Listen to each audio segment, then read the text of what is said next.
लोक आस्था के महापर्व छठ पूजा का आज दूसरा दिन है, यानी खरना पूजन का दिन।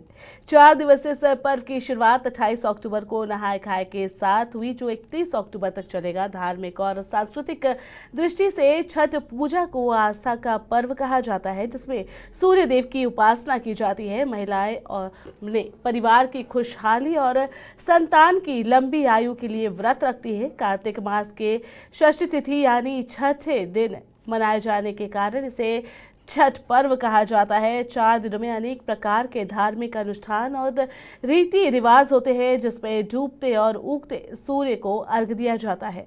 इसी को लेकर अब पूरी तरीके से माहौल जो है वो भक्तिमय हो चुका है। लोग भुवन भास्कर की आराधना में लीन हो चुके हैं। आज खरना के महाप्रसाद को ग्रहण करने के लिए शाम से लोग छठ व्रतियों के घर पर पहुंचेंगे। इस प्रसाद का अपना ही महत्व होता है और इस पूजा का अपना ही महत्व होता है। लोग दूर दराज से इस पूजा पे शामिल होने के लिए पहुंचते हैं। तो हम भी सीधे चलेंगे अपने सहयोगी के पास, जो इस वक्त हमारे साथ जुड़े हुए हैं। तो हम सीधे चलेंगे इस वक्त हमारे सहयोगी कुबेर सिंह के पास, जो इस वक्त हमारे साथ जुड़े हुए हैं। कुबेर, आज खरना का दिन है, क्या महत्व है? सबसे पहले तो ये जानना चाहेंगे आपसे। जी, छठ पर्व में खरना का महत्व बहुत ही पौराणिक दृष्टिकोण से बहुत अच्छा माना गया है। और ये आज ही अगर कहा जाए तो आज ही जो छठ महापर्व का मुख्य जो पूजा है आज खरना के दिन ही होता है। और खरना केवल संतान प्राप्ति के लिए, सुख समृद्धि के लिए जो अर्धांगिनी होती है, जो उनके छठ प्रति होती है, वो मनाती हैं। जो छठ व्रतधारी होते हैं वो भी मनाते हैं। और इस मामले में क्या इसकी पौराणिक कथा है, इस मामले को जानने के लिए हमारे साथ सूर्य नारायण मंदिर के पंडित जी हमारे साथ हैं। हम उन्हीं से जानना चाहेंगे कि आखिर किस तरह से इस जो खरना पर्व का महत्व है मनाया जा रहा है और खरना का क्या महत्व है। आप आइए, आप पहले आइए यहाँ पे। ये जी हेलो। तो खरना का क्या महत्व है? खरना का महत्व है कि छठ पर्व हमारे यहाँ आदि प्राचीन काल से मनाया जा रहा है। भगवान सूर्य की कृपा सब पर अनवरत होती है और सूर्य का कभी अस्त नहीं होता है। अपने ही देश में नहीं, दूसरे देशों में भी सूर्य जो है हमेशा उदित बने रहते हैं। कहा जाता है कि सूर्य की सेवा अति फलदायी है। और यह 4 दिनों का होने वाला यह व्रत है। नहाय खाए से यह प्रारंभ होता है, दूसरे दिन खरना होता है, तीसरे दिन सूर्य को पहला अर्घ किया जाता है और चौथे दिन सूर्य सप्तमी के दिवस पर भगवान सूर्य अर्घ करके अरुणोदय प्रभात के बेला में उसका पारण किया जाता है। यह हमारे वेदों में ऐसा कहा गया है कि सूर्य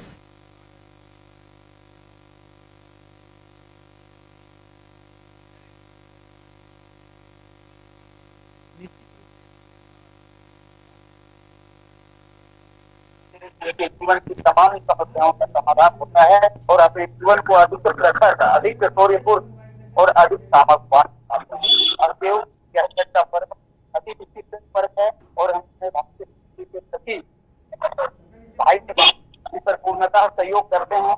यह व्यक्ति विशेष का पर्व नहीं, यह हमारे का पर्व उल्लास का पर्व है, लोक आस्था का पर्व है, यह महापर्व है। और इस पर्व में सबकी सहभागिता निश्चित रूप से होनी चाहिए, क्योंकि हमारे जब जीवन का संस्कार होता है तो वह सूर्य उदय से ही होता है और जीवन का जब अस्त होता है तो संध्या कालीन बेला से होता है।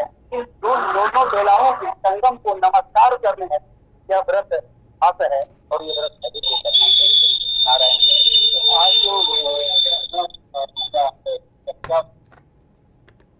पूजा का विशेष महत्व है। खरना पूजा के साथ ही 36 घंटे का निर्जला व्रत शुरू हो जाता है।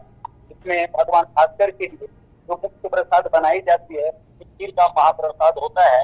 इसके जन जन तक प्रसाद पहुंचा करके इस व्रत का संकल्प किया जाता है और अगले 36 घंटे तक बिल्कुल निर्जला रहा जाता है। और इसी क्रम में दोनों बार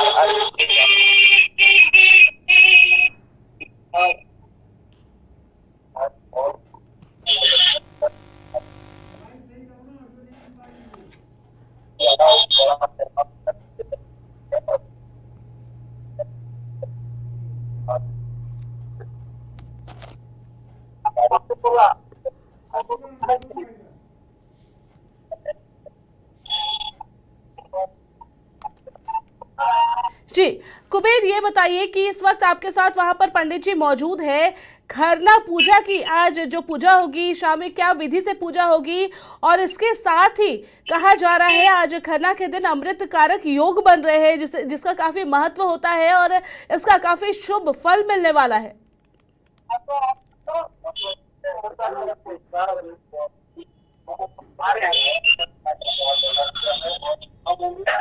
हम उन्हीं से फिर से ये जानना चाहेंगे कि आज जो अमृत योग है उसके बारे में आपका क्या कहना है। ये नारायण गौर जी हैं जो सूर्य नारायण मंदिर में पुजारी हैं। जो खरना पर्व हो रहा है, जो अमृत योग बन रहा है, आखिर उसका महत्व जो श्रद्धालु है उन्हें किस प्रकार मिलेगा, उसके क्या विधि विधान?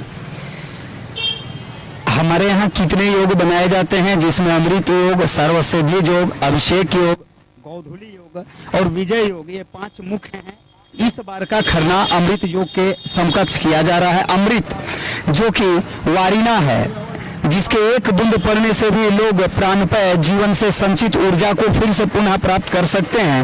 और इस अमृत योग में निश्चित रूप से अमृत को प्रदान करने वाले भगवान सूर्य की अजस्र कृपा होती है। वह 12 किरणों के स्वामी हैं, उनके सारथी अरुण हैं। वह सप्त अश्वों पर होकर के वो उन पर कृपा किया करते हैं। यह सबसे अच्छी बात है कि इस बार का पहला अर्घ रविवार को कई वर्षों के बाद पड़ा है। जो पहला अर्घ रविवार को होगा, रविवार को उपवास के साथ ऐसे ही इसका महत्व 100 गुना बढ़ जाता है।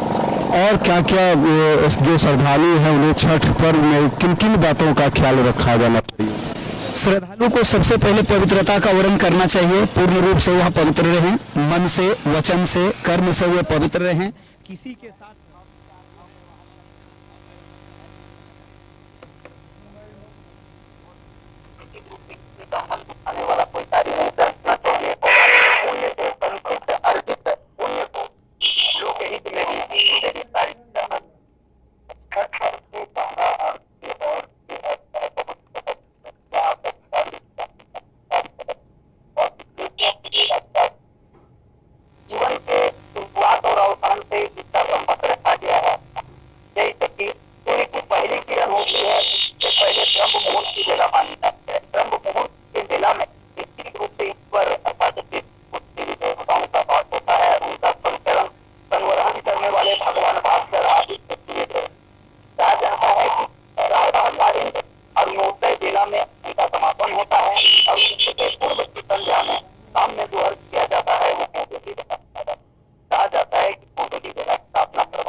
रूप से उनको किए गए उनके द्वारा उपासना, आराधना, साधना उनके लिए अत्यधिक फलदायी होगी।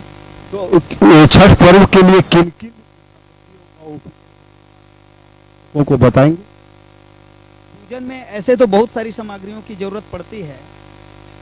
भगवान सूर्य के लिए घी का दिया बनता है और उस दिया के साथ और गौरे के साथ भगवान को श्रीफल चढ़ाते हुए नारियल का फल, मोदक, केले का फल, केले का फल, हर के साथ भगवान का पूजन किया जाता है। वैसे साधना और साधन कई हो सकते हैं, लेकिन मन में भाव होना चाहिए। बिना श्रद्धा, बिना भाव, बिना निष्ठा से पूजन के किए गए उपचारित वस्तुओं का कोई अधिक महत्व नहीं होगा। इसीलिए साधना पूर्वक जो भी उपचारित वस्तु सके, निश्चित रूप से वो अपने परिश्रम से और ईमानदारी से कमा करके किए जाएं तो वह अधिक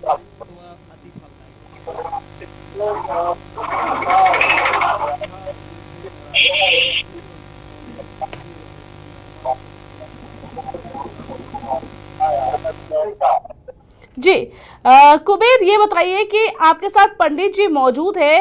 इस त्योहार में अगर मौसमी फलों की बात की जाए तो जिसमें मुख्य रूप से केला है, उसका काफी महत्व होता है। क्या महत्व होता है इसका? इस पंडित जी से जानने की कोशिश करिए।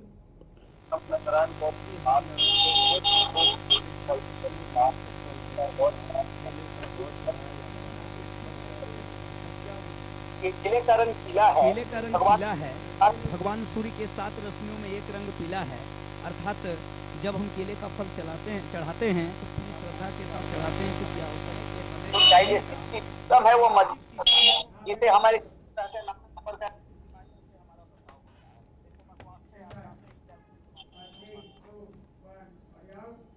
बात कर रहे हैं आस्था के महापर्व की, जहां पर हर कोई भुवन भास्कर की छठी मैया की भक्ति में रम चुका है, लीन हो चुका है। और इसी के साथ हमारे सहयोगी कुबेर सिंह भी छठ घाट से मौजूद है, जहां पर उनके साथ पंडित जी भी वहां पर मौजूद है। और हम तमाम तरीके की बात कर रहे हैं क्योंकि आज छठ पर्व का दूसरा दिन है। आज के दिन खर्रा महाप्रसाद का अपना ही महत्व होता है।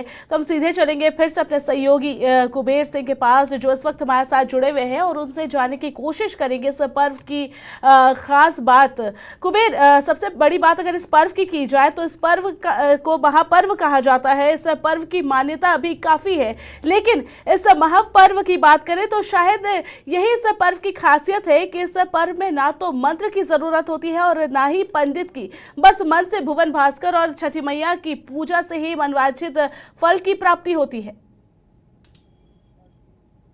जी स्निग्धा, ये अक्सर देखा गया है कि इस पर्व पे जो पावनमयी छठ पर्व होता है बहुत ही पौराणिक है। अन्य पर्वों की जो फल है वो तुरंत मिलता है, और इस जो छठ पर्व है उसकी शुरुआत द्वापर युग में जो कर्ण थे उन्होंने अपने पिता की शौर्य और ख्याति को पाने के लिए किया था। उसके बाद ये प्रचलन चल पड़ा कि बिहार के गया जिले से ये प्रचलन चल पड़ा था, और जो छठ का ये जो अभी औरंगाबाद में है, देव में छठ हो रहा है। और इसी पौराणिक कथा का क्या महत्व है, आज के युग में छठ का क्या महत्व है, और जिस प्रकार से छठ की महिमा अपरंपार होती चली आई है। हमारे साथ सूर्य नारायण मंदिर बड़ा तालाब के हमारे पास जो पुरोहित जी हैं, नारायण गौड़ जी हैं, उन्हीं से हम पौराणिक कथाओं के बारे में आज जानेंगे और समझेंगे। जी नारायण गौड़ जी, ये बताइए कि सूर्य जो पूजा है, जो छठ की पूजा है, उसकी क्या महिमा है, आप क्या दर्शकों को बताएंगे? सूर्य की पूजा अत्यंत पवित्र पूजा है। यह बिल्कुल निश्चल पूजा है और सूर्य उपासना का फल निश्चित रूप से सबको पूर्णतः प्राप्त होता है। कोई भी व्यक्ति यदि सूर्य की उपासना करते हैं तो निश्चित रूप से सूर्य के नियमों में बताए गए सारे विधि विधान के साथ उनके कार्य सफल होते हैं। उनकी मनोइच्छित कामनाओं की पूर्ति होती है, पुत्र पुत्रादि शोक शोकादि से उन्हें मुक्ति मिलती है, और कम समय में इनके द्वारा किए गए उपासना से बहुत अधिक समय तक इनके जीवन में सहज और सुहृद प्रभाव रहता है। ये सूर्य जो छठ का त्योहार है वो कब इसकी शुरुआत? ये तो बहुत पहले से ही शुरुआत हुई है। अंग्रेजों के समय में इस सूर्य मंदिर जो देव में है उसको तो ध्वस्त करने का भी प्रयास किया गया था। अभी भी वहाँ बहुत सारी देव प्रतिमाएं हैं। इससे स्पष्ट है कि आज़ादी से बहुत पहले से ही हमारे यहाँ सूर्य पूजा होती रही है। वैसे अपने द्वापर युग में भगवान श्री कृष्ण के पुत्र शांब का सूर्य पूजा के द्वारा ही उनके बेटे को कुष्ठ से, उस सांब नामक उनके पुत्र को कुष्ठ से निजात दिलवाया गया था। तब से इसकी महिमा बहुत अधिक बढ़ गई है और सभी भक्तगण इस सूर्य की पूजा किया करते हैं। तो बहुत दिनों के बाद रविवार को जो है सो अर्घ्य देना है, पहला अर्घ्य दिया जाएगा और ऐसा माना जा रहा है कि रविवार को अर्घ्य देना बहुत ही लाभकारी है। आप क्या मानते हैं पौराणिक दृष्टिकोण? वैसे देखिए, सूर्य को अर्घ्य देना निश्चित रूप से सबसे अधिक पुण्य का प्रताप करवाता है। ऐसे भी हमारे भारतीय संस्कृति में कहा गया है कि प्रातः काल और संध्या काल में सूर्य की वंदना करनी चाहिए। सूर्य की वंदनाओं में सूर्य की वंदना के साथ उनका अर्घ्य के साथ ही उनका समापन होता है। लेकिन यह व्रत जो षष्ठी का व्रत है, ये माता देवसेना का व्रत है, माता षष्ठी का व्रत है। इसकी शुरुआत देवदत्त और प्रियव्रत से हुआ था। निश्चित रूप से यह महाभारत काल में भी इस व्रत की काफी महिमा रही है। युधिष्ठिर इस व्रत को किया करते थे, कर्ण भी इस व्रत को किया करते थे और उन कर्ण जो है भगवान सूर्य के ही पुत्र माने गए हैं। वो कवच कंडल लेकर के धरती पर उत्पन्न हुए थे।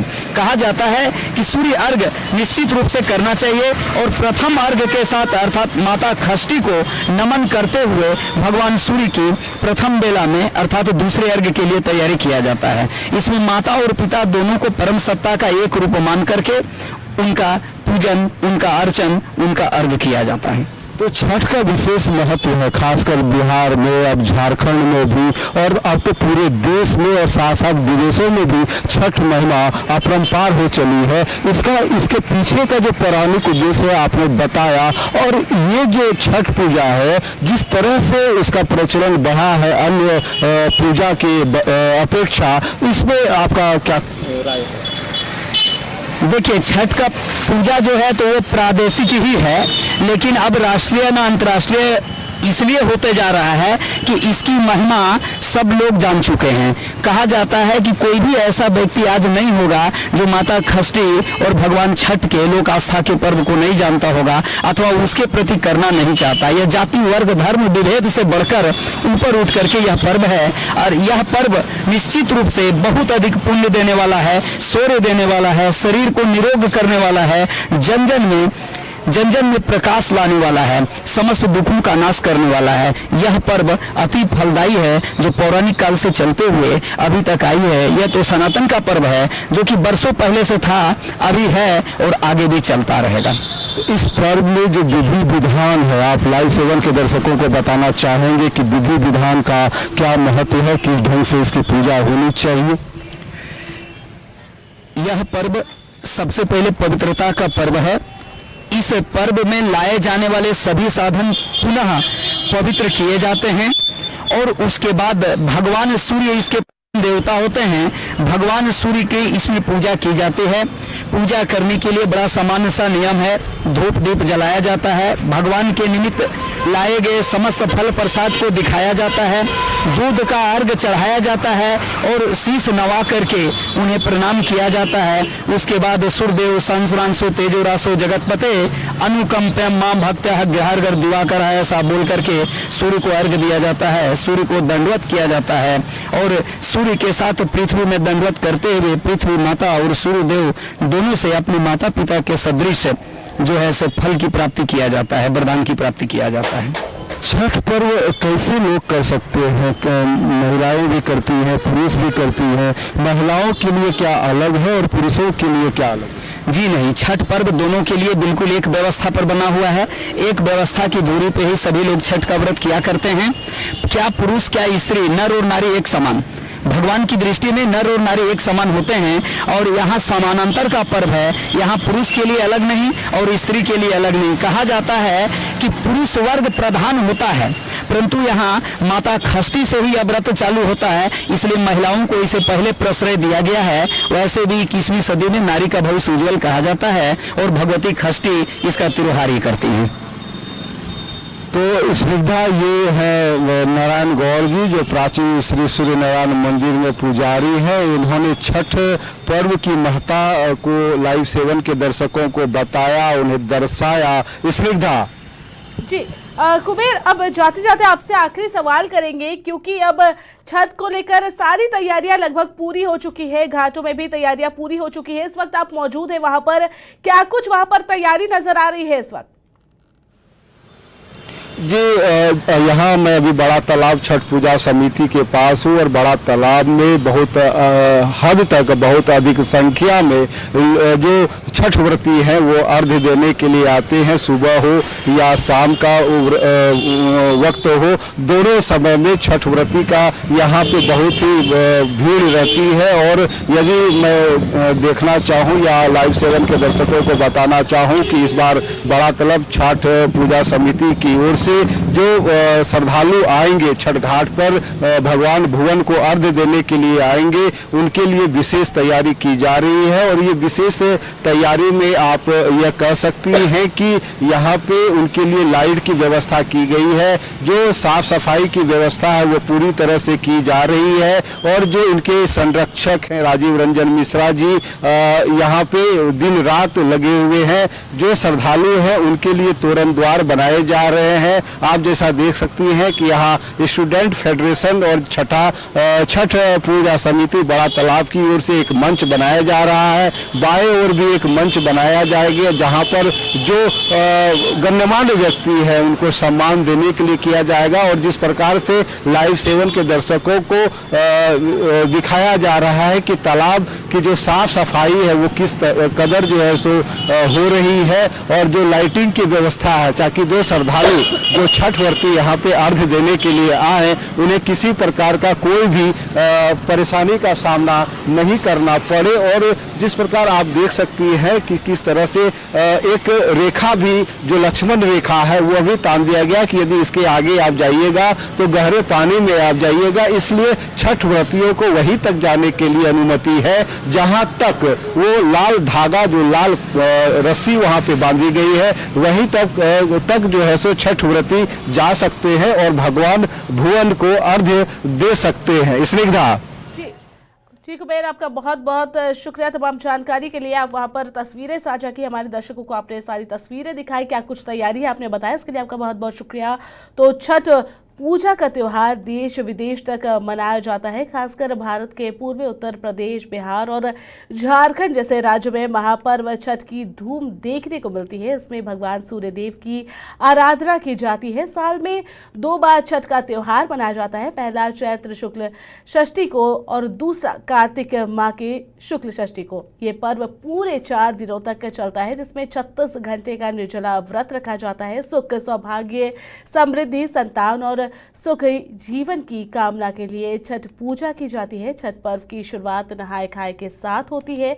इसके बाद खरना, अर्घ्य और पारण किया जाता है। वही आस्था के इस महापर्व में हर कोई रम चुका है भुवन भास्कर और छठी मैया की भक्ति में।